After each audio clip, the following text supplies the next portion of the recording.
Hi friends, இந்த வீடியோவில் எதை பற்றி பார்க்க போகிறோன்னா ஃபுல்லாக டேரக்டர்ஸ் பற்றி தான் பார்க்க போகிறோம். நான் படித்தது இந்த கிளாஸ் வெப்சைட்டு. அதில் சார் சிஏ ஹரிஷ் குப்தா அவர் தான் கிளாஸ் எடுத்தார். அவரோட வீடியோ லிங்க்கும் அவர் பிடிஎஃப் டவுன்லோட் பண்ணுறதுக்கு பிடிஎஃப் லிங்க்கு கொடுத்துருக்காரு. அந்த ரெண்டு லிங்க்கும் என்னோடய டிஸ்கிரிப்ஷனில் கொடுக்குறேன். நீங்கள் அங்கே வீடியோவும் செக் பண்ணிக்கலாம், பிடிஎஃப்பும் டவுன்லோட் பண்ணி பார்த்துக்கலாம்.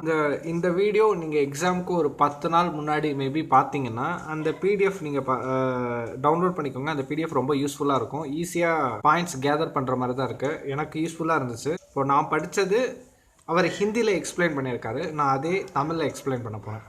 வீடியோக்குள்ளே போகலாம். டைரக்டர்ஸ் அதோட டெஃபினேஷன் பார்த்துருவோம். Section 2 subsection 34 of the Act define the term director as a director appointed by the board of company. Board of director யார் அப்பாயிண்ட் பண்ணுறாங்களோ அவர் தான் டேரக்டர்னு சொல்கிறாங்க. இங்கே போர்டுன்னு சொல்கிறது போர்ட் ஆஃப் டைரக்டரை மீன் பண்ணுறாங்க. அடுத்த section 2 subsection 10 of the act define the terms board or board of director in relation to company as a collective body of director of the company. இங்கே board of director அப்படின்னு சொல்லி எதை define பண்ணுறாங்கன்னா directors collective body of director அப்படின்னு சொல்கிறாங்க. அந்த கம்பெனியோட director எல்லாரும் சேர்ந்தது தான் போர்ட் ஆஃப் டைரக்டர். அதான் மீன் பண்ணுறாங்க. Board of director in relation to the company as a collective body of director of the company. Numbers of director எத்தனை பேர் இருக்கணும்? நார்மலாக நம்ம கம்பெனி வந்து 1% company, private company, public company. அதில் மினிமம் நம்பர் ஆஃப் டைரக்டர் எவ்வளோ இருக்கணும்னா 1% கம்பெனியில் ஒருத்தர் கண்டிப்பாக இருந்தாகணும். ப்ரைவேட் கம்பெனியில் 2 பேர் கட்டாயமாக இருந்தாகணும். பப்ளிக் கம்பெனியில் 3 பேர் கட்டாயமாக இருந்தாகணும். மேக்ஸிமம் லிமிட் எவ்வளோ வரைக்கும் சொல்லியிருக்காங்கன்னா 15 வரைக்கும் சொல்லியிருக்காங்க. 15க்கு மேலே தாண்டும் போது கண்டிப்பாக எஸ்ஆர் பாஸ் பண்ணணும். So minimum number of director public 3, private 2, 1% company 1. Maximum number of director 15. It can be increase by special resolution. கம்பெனியோட ஆப்ளிகேஷன் என்னன்னா, every company existing or before the commencement of companies act shall within 1 year require or appoint board of director request number 1 woman director prescribed company and 1 resident director every company independent director. இந்த application என்ன சொல்ல வருதுன்னா, எல்லா கம்பெனியும் companies act சொல்கிறபடி within 1 yearக்குள்ளே அந்தந்த கம்பெனிக்குன்னு ஒரு ரூல்ஸ் இருக்குது. Woman director, resident director, additional director, என்னென்ன டைரக்டர் இருக்காங்களோ அந்த எல்லா டைரக்டரையும் கண்டிப்பாக அப்பாயிண்ட் பண்ணணும்னு சொல்ல வராங்க. அதான் இந்த பாயிண்டில் சொல்ல வராங்க. Every company existing before or commencement of companies act shall within 1 year require appoint board of director request number 1 woman director prescribed கம்பெனிக்கு தான். ப்ரிஸ்கிரைப்டு கம்பெனின்னு சொல்ல வர்றது என்னென்னா, உமன் டைரக்டர் அது பர்டிகுலர் கம்பெனிக்கு மட்டும் தான் அப்ளிகபிள் ஆகும். எல்லா கம்பெனிக்கும் அப்ளிகபிள் ஆகாது. ஸோ எந்த கம்பெனிக்கு அப்ளிகபிள் ஆகுதோ அந்த கம்பெனிக்கு உமன் டைரக்டர் கண்டிப்பாக அப்பாயிண்ட் பண்ணணும். அதே மாதிரி ரெசிடென்ட்டு டைரக்டர், இண்டிபெண்டன்ட் டைரக்டர். இப்போ உமன் டைரக்டர் பற்றி பார்க்க போகிறோம். இவங்களோட அப்ளிகபிலிட்டி எதில் சொல்லியிருக்காங்கன்னா, கம்பெனி ரூல் 2014 ரூல் நம்பர் 3 அதில் அப்ளிகேஷன் அண்ட் குவாலிஃபிகேஷன் ஆஃப் டைரக்டர்ஸில் உமன் டைரக்டரோட அப்ளிகபிலிட்டி சொல்லியிருக்காங்க. அப்ளிகபிலிட்டி எவ்ரி லிஸ்டட் கம்பெனி, எல்லா லிஸ்டட் கம்பெனிலையும் உமன் டைரக்டர் கட்டாயமாக இருந்தாகணும். இப்போ லிஸ்டட் கம்பெனி தவிர பப்ளிக் கம்பெனி அதில் லிமிட் சொல்லியிருக்காங்க. அவங்களோட பெய்டப் ஷேர் கேபிட்டல் 100 கோடிக்கு மேலே இருந்தால், இல்லை அவங்களோட டேர்ன் ஓவர் 300 கோடிக்கு மேலே இருந்தால், இது 300 கோடிக்கு மேலே இருந்தால் கண்டிப்பாக 1 உமன் டைரக்டர் அங்கே அப்பாயிண்ட் பண்ணணும். இந்த பெய்டப் ஷேர் கேபிட்டலும் டேர்ன் ஓவரும் லேட்டஸ்ட்டாக ஆடிட் பண்ண ஃபினான்ஷியல் ஸ்டேட்மெண்ட் வச்சு நம்ம ஈஸியாக கண்டுபிடிச்சிடலாம். லேட்டஸ்ட்டாக ஆடிட் பண்ண ஃபினான்ஷியல் ஸ்டேட்மெண்ட்டில் பெய்டப் ஷேர் கேபிட்டல் 100 கோடிக்கு மேலே இருந்துச்சுன்னா கண்டிப்பாக உமன் டைரக்டர் அப்பாயிண்ட் பண்ணணும். டேர்ன் ஓவர் 300 கோடிக்கு மேலே இருந்துச்சுனாலும் உமன் டைரக்டர் அப்பாயிண்ட் பண்ணணும். இப்போது பேசிக் ரெக்குவயர்மெண்ட்ஸ் என்னென்னா, minimum number of woman director எத்தனை பேர் அப்பாயின்மெண்ட் பண்ணணும்னா, மினிமம் அட்லீஸ்ட் 1 உமன் டைரக்டர், ஒரு உமன் டைரக்டராவது கட்டாயமாக அப்ளை பண்ணி ஆகணும். டைம் லிமிட் என்னென்னா, within the time of 6 months from the date of incorporation. Company incorporation ஆனதுலேருந்து 6 மாதத்துக்குள்ளே நம்ம உமன் டைரக்டரை அப்பாயின்மெண்ட் பண்ணணும். இப்போது உமன் டைரக்டர் அப்ளை பண்ணியாச்சு. இப்போ அவரோட சர்வீஸ் முடிஞ்சு அவங்க ரிட்டையர் ஆகிட்டாங்கன்னா அடுத்து அங்கே வேக்கன்சி விழுந்துடும். அந்த வேக்கன்சியை ஃபில்ஃபில் பண்ணுறதுக்கு இது டைம் லிமிட் கொடுத்துருக்காங்க. In immediate next board meeting within 3 months whichever is later. இங்கே ஒரு எக்ஸாம்பிள் பார்த்துடலாம். உமன் டைரக்டர் ரிட்டையர் ஆகிட்டாங்க, அந்த இடம் வேகன்சியாக விழுந்துருச்சு. ஸோ வேகன்சியாக விழுந்த இடத்துல ஃபுல்ஃபில் பண்ணணும். போர்ட் மீட்டிங் 2 மாதத்தில் வரப்போகுது, ஆனால் டைம் லிமிட் 3 மாதம் சொல்லியிருக்காங்க. அப்போது விச் எவர் இஸ் லேட்டர், எது லேட்டாக வருது? 3 மாதம். அதே மாதிரி வேகன்சி விழுந்துருச்சு, போர்ட் மீட்டிங் 4 மாதம், டைம் லிமிட் 3 மாதம் தான் கொடுத்துருக்காங்கன்னா அப்போ விச் எவர் இஸ் லேட்டர் 4 மாதம். So woman director concept over. Independent டைரக்டரை பற்றி பார்க்க போகிறோம். இண்டிபெண்டன்ட் டைரக்டரோட நோட்ஸு உங்களுக்கு ஸ்க்ரீனில் விசிபிள் ஆகிருக்கும். இந்த நோட்ஸை வச்சு தான் நான் படிச்சிருக்கேன். இந்த நோட்ஸ் தான் நான் எழுதி எக்ஸ்பிளைன் பண்ண போகிறேன்.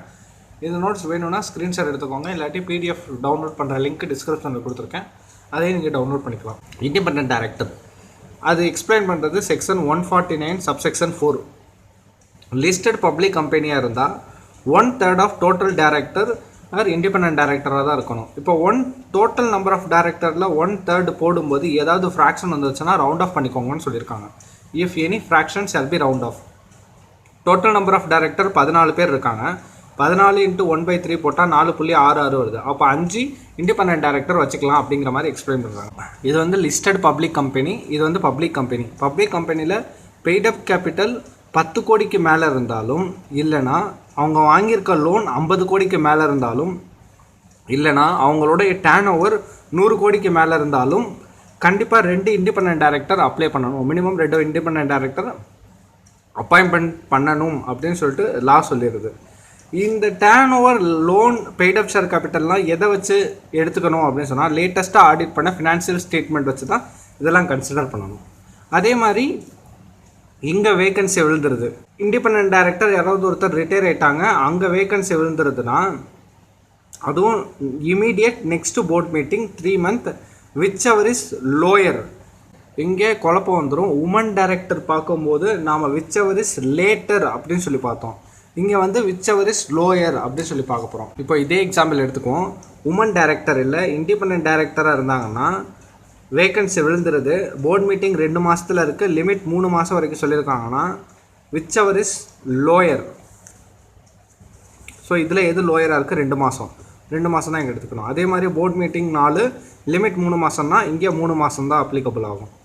ஒரு வாரத்து தான் மாறுது, பட் ஆனால் நம்ம கரெக்டாக அண்டர்ஸ்டாண்ட் பண்ணிக்கணும். உமன் டைரக்டருக்கு whichever is later, independent டைரக்டருக்கு whichever is lower. It above limit breached once which have to appoint independent director for next 3 years. மேலே சொன்ன லிமிட்டில் ஏதாவது ஒன்று ப்ரீச் பண்ணிட்டாலும் 3 வருஷம் வரைக்கும் கண்டினியூஸாக இண்டிபெண்டன்ட் டைரக்டர் இருந்தாகணும்னு சொல்லியிருக்காங்க. எக்ஸாம்பிள் பார்த்துருவோம். 2017 டேர்ன் ஓவர் 120 கோடி வந்துருச்சு. நார்மலாக டேர்ன் ஓவர் 100 கோடிக்கு மேலே இருந்தாலே 2 இண்டிபெண்டன்ட் டைரக்டர் அப்ளை பண்ணணும்னு சொல்லியிருக்காங்க. ஸோ 120 கோடி நாம் இண்டிபெண்டன்ட் டைரக்டர் அப்ளை பண்ணியாச்சு 2018-19. ஸோ தொடர்ச்சியாக 3 வருஷம்.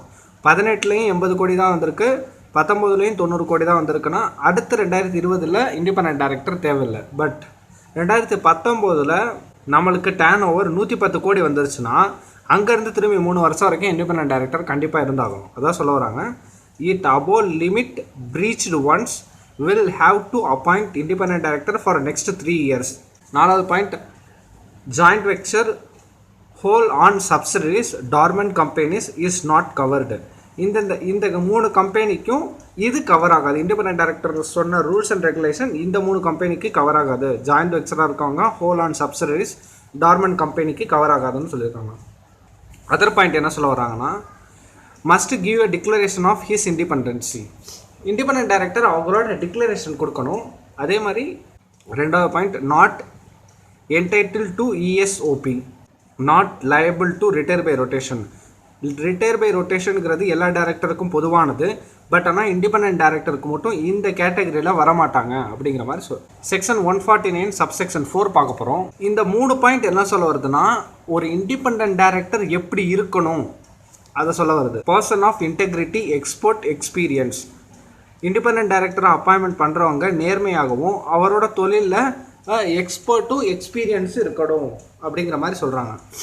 ஸோ ஹீன்னு சொல்கிறது எல்லாமே இங்கே இண்டிபெண்டன்ட் டைரக்டரை தான் குறிக்கும். He is not promoter of cash. ஒரு சின்ன ஐடியா கொடுத்துட்றேன். எப்போவுமே ஒரு கம்பெனினா கம்பெனியோட அசோசியேட் கம்பெனின்னு சொல்லிட்டு ஏதாவது ஒரு கம்பெனி இருக்கும். நீங்கள் எந்த கம்பெனி எடுத்தாலும் அது நம்மளுக்கு தெரியாது, பட் ஆனால் அந்த கம்பெனியோட அசோசியேட் கம்பெனியாக இருக்கலாம், அந்த கம்பெனி ஹோல்ட் பண்ண வச்சுருக்க ஒரு கம்பெனியாக இருக்கலாம், அந்த கம்பெனியோட சப்சிடரி கம்பெனின்னு சொல்லிட்டு ஒரு கம்பெனியாக இருக்கலாம். இது எல்லாமே வேறு வேறு கம்பெனியாக இருந்தாலும் மெயின் கம்பெனியோட லிங்கில் இருக்கும். இதோட சப்சிடரி கம்பெனி இதுவாக இருக்கலாம், இதோட ஹோல்டிங் கம்பெனி இதுவாக இருக்கலாம். இது மொத்தமாக CASH கேஷ்ன்னு சொல்லிட்டு ஷார்ட்டாக சொல்லுவோம். ஒரு கம்பெனி இண்டிபெண்டன்ட் டைரக்டர் இந்த கேஷுக்குள்ளே எது எதில் சம்மந்தப்படணும் எது எதில் சம்மந்தப்படக்கூடாதுன்னு சொல்லிட்டு பின்னாடி பார்க்க போகிறோம். கேஷுங்கிற வேர்டுக்கு இந்த மீனிங்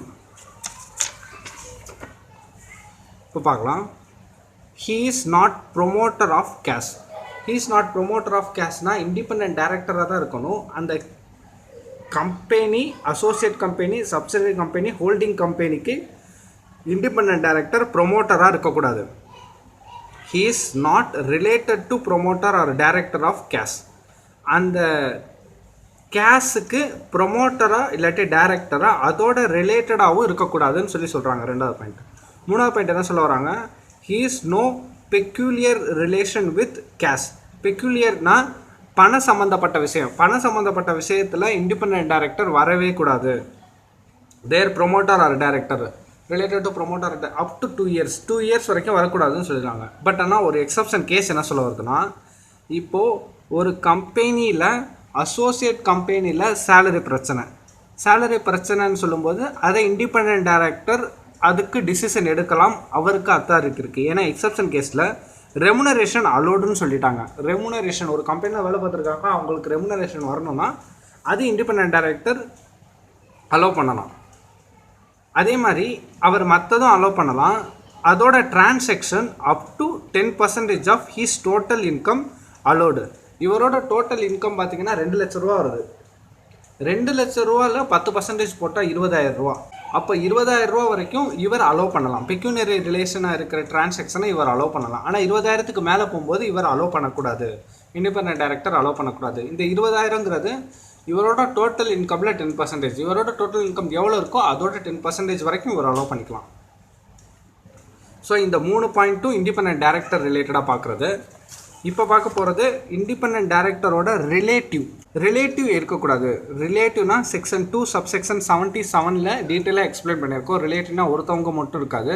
இப்போ என்ன எடுத்துக்கிட்டால் எங்கள் அப்பா அம்மா, எங்கள் தாத்தா பாட்டி, என்னோட குழந்தைங்க, என்னோட ஒய்ஃப், அவங்களோட அப்பா அம்மா, அவங்களோட தாத்தா பாட்டி, இந்த மாதிரி நிறைய கேட்டகரி வரும். என்னோட தங்கச்சி இருக்கும், அதுக்கு மேரேஜ் ஆயிடுச்சுன்னா அது அப்ளிகபிள் ஆகுமா ஆகாதா அப்படின்னு சொல்லிட்டு எல்லாமே இந்த செக்ஷனில் தெளிவாக எக்ஸ்பிளைன் பண்ணியிருப்பாங்க. அந்த ரிலேட்டிவ் அந்த செக்ஷனில் சொல்ல வர கான்செப்ட் புரிஞ்சுக்கிட்டால் இதெல்லாம் கொஞ்சம் கம்ஃபர்டபுளாக இருக்கும். இப்போ ரிலேட்டிவ்னா உங்களுக்கு ஒரு ஐடியா கிடச்சிருக்கும், ஓகே இத்தனை பேர் இருக்காங்கன்னு சொல்லிட்டு ரிலேட்டிவ்னு ஒரு ஐடியா கிடச்சிருக்கும். எதுக்கு இந்த செக்ஷன் ஒரு தடவை ரெஃபர் பண்ணியிருக்கேன். இப்போ இதில் ரிலேட்டிவ் இதெல்லாம் இருக்கக்கூடாதுன்னு சொல்லிட்டு ஒரு 4 பாயிண்ட் சொல்கிறாங்க. அதுக்கு எக்ஸப்ஷன் கேஸ் இருக்குது. அந்த 4 பாயிண்ட் என்னென்னு பார்த்துருவோம். இவங்களோட ரிலேட்டிவ், அதாவது இண்டிபெண்டன்ட் ஒருத்தர் அப்பாயின்மெண்ட் பண்ணியிருக்காரு, அவங்களோட ரிலேட்டிவ் ஹோல்டிங் செக்யூரிட்டி இன் கேஷ்னால் 4 company associate company, subsidiary company, holding company. So 4 கம்பெனியோட செக்யூரிட்டியை இவங்களோட ரிலேட்டிவ் ஹோல்ட் பண்ணி வச்சுருக்கக்கூடாது அப் டு 2 years. இவர் அப்பாயின்மெண்ட் ஆனால் இதுலேருந்து 2 years. செக்யூரிட்டினா ஈக்விட்டி, ப்ரிஃபரன்ஸ், டெபென்ச்சர்ஸ். இதில் எக்ஸப்ஷன் கேஸ் என்ன சொல்ல வராங்கன்னா, இவர் ஹோல்ட் பண்ணி வச்சுக்கலாம், may hold up to face value. அந்த செக்யூரிட்டி ஹோல்ட் பண்ணி வச்சுருக்காருல அதோட ஃபேஸ் வேல்யூ 50 லட்ச ரூபா வரைக்கும் இருக்கணும். இல்லாட்டினா பெய்டப் ஷேர் கேபிட்டல்லேருந்து 2% எவ்வளோ வருதோ அந்த வேல்யூ வரைக்கும் இருக்கணும்னு சொல்கிறாங்க. அந்த வேல்யூ வரைக்கும் இருந்தால் அது எக்ஸப்ஷன் கேஸு. ஆனால் அதை விட தாண்டி போகக்கூடாது. இன்டெப்ட் டு கேஷ்லேருந்து எதுவும் லோன் வாங்கியிருக்கக்கூடாது. Cash or promoter or director for up to 2 years. இவங்களோட ரிலேட்டிவ் லோன் வாங்கியிருக்கக்கூடாது. கேஷில் promoters and director up to 2 years. Exception case என்னென்னா 50 லட்ச ரூபா வரைக்கும் வாங்கிக்கலாம், ஒன்றும் பிரச்சனை இல்லைன்னு சொல்கிறாங்க. 50 லட்ச ரூபா வரைக்கும் வாங்கியிருந்தாலும் அப்பாயின்மெண்ட் பண்ணவர் இண்டிபெண்டன்ட் டைரக்டர் தான். தப்பி தேடி 55 லட்ச ரூபா வாங்கியிருந்தால் அப்பாயின்மெண்ட் பண்ண அவர் இண்டிபெண்டன்ட் டைரக்டராக இருக்க முடியாதுன்னு சொல்கிறாங்க. இப்போ guarantee and security of cash promoter or director up to 2 years. இந்த 4 கம்பெனியோட ப்ரொமோட்டர் ஆர் டைரக்டர் அவங்க செக்யூரிட்டி கேரண்டியாக ரிலேட்டிவ் இருக்கக்கூடாது அப்படிங்கிற மாதிரி சொல்கிறாங்க. ரிலேட்டிவ் இருந்தால் இண்டிபெண்டன்ட் டைரக்டர் அவர் இல்லை.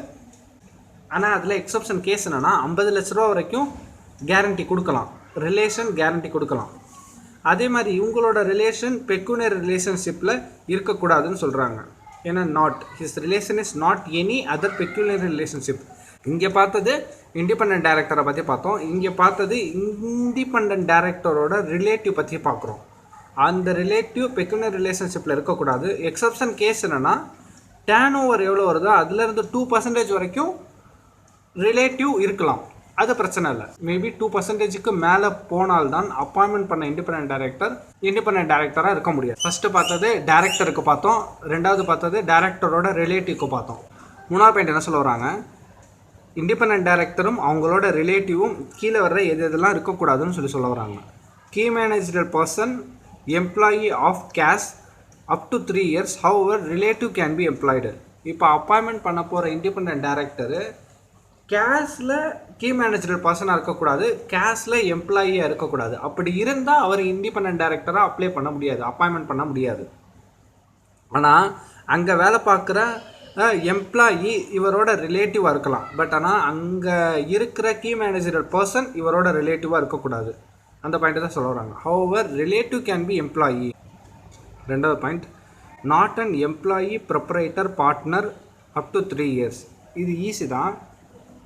ஒருத்தர் கம்பெனியில் இண்டிபெண்டன்ட் டைரக்டராக அப்ளை பண்ண போகிறாரு. ஆனால் associate company, subsidiary company, holding company, இந்த 3 கம்பெனியில் ஏதாச்சும் ஒருத்தில் ஒரு auditor, company secretary, cost accountant appointment பண்ண போகிற இண்டிபெண்டன்ட் டைரக்டருக்கு ரிலேட்டிவாக இருந்தால் அந்த இண்டிபெண்டன்ட் டைரக்டர் எலிஜிபிலிட்டி இல்லைன்னு சொல்லிடுறாங்க.